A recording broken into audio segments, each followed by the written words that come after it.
pada kesempatan ini kita akan membahas mengenai penjumlahan komponen vektor. Nah, sebelumnya kita telah membahas mengenai definisi besaran vektor, penguraian vektor, serta penjumlahan dan pengurangan suatu vektor. Nah, penjumlahan komponen vektor yaitu menjumlahkan suatu vektor dengan menguraikan terhadap sumbu X dan sumbu Y atau menguraikan pada koordinat kartesius. Nah, misalkan ada sebuah vektor nih, ada vektor F1 dengan membentuk sudut theta tertentu, yakni theta 1, dan vektor F2 yang membentuk sudut theta tertentu, yakni theta 2. Nah, bagaimana menjumlahkan komponen vektor ini? Ada beberapa langkah dalam menyelesaikannya. Pertama, kita membuat koordinat kartesius, yakni terhadap sumbu X dan sumbu Y, atau dua dimensi.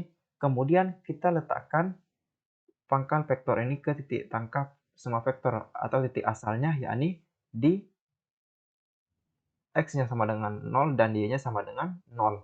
Ini di sini ya. Nah, setelah itu bagaimana langkah selanjutnya?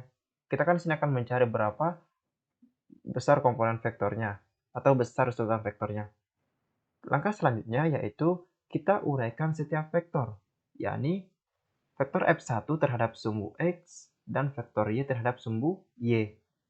F1 terhadap sumbu Y, begitu juga dengan F2 terhadap sumbu X dan terhadap sumbu Y. Nah, kita uraikan. Ini kan ada F1 nih, kita uraikan terhadap sumbu X. Kurang lebih seperti ini. Begitu juga dengan F2. Nah, kita buat garis putus-putus ya untuk memperjelas. Nah, di sini kemudian kita tuliskan nih vektor F1 terhadap X, vektor F2 terhadap X, dan vektor F1 terhadap Y serta vektor F2 terhadap Y. Kita tuliskan ya. Vektor F1X itu kan di sini tetanya berarti F untuk sumbu X-nya tuh cos apa sinus? Cos ya. Jadi cos theta 1. Bagaimana dengan F1Y-nya? Maka dia akan menjadi sin theta. Vektor F1 sin theta. Begitu juga dengan F2-nya. Kita tuliskan di sini F2X akan menjadi, karena dia ke kiri, di mana yang bagian kiri dalam koordinat kartesius menunjukkan minus, maka di sini kita tuliskan negatif. Negatif F2, vektor F2 cos theta 2, ini theta 1 ya. Begitu juga dengan Y, tapi Y-nya kan di sini tetap positif ya.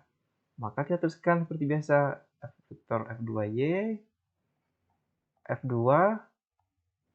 sin theta 2. Nah, inilah penguraian vektor terhadap sumbu X dan sumbu Y. Selanjutnya kita menentukan resultan vektor-vektor komponen pada setiap sumbu. Nah, kita tentukan nih resultannya, yakni di sumbu X dan sumbu Y.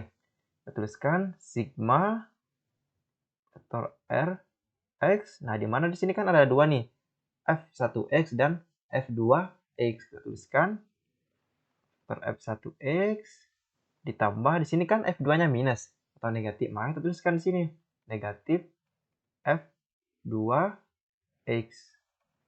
Nah, maka kita dapatkan resultan vektor dari sumbu X-nya. Kemudian terhadap sumbu Y nih, kita tuliskan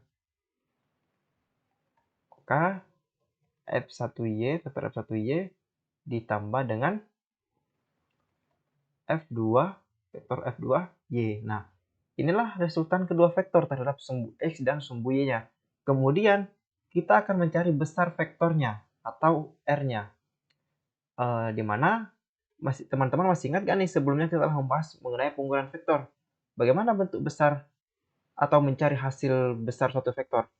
Dengan menggunakan rumus Pitagoras, sehingga vektor R-nya itu akan sama dengan sigma Rx kuadrat ditambah sigma Ry kuadrat. Nah, ini untuk mencari besar suatu vektor.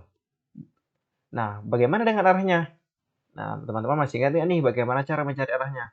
Dengan menggunakan rumus tan theta sama dengan sigma Ry per sigma Rx. Nah, inilah cara mencari arahnya yang ini ya. Ini untuk besar vektor dan ini untuk arah vektor. Oke, demikian pembahasan kita pada kesempatan ini.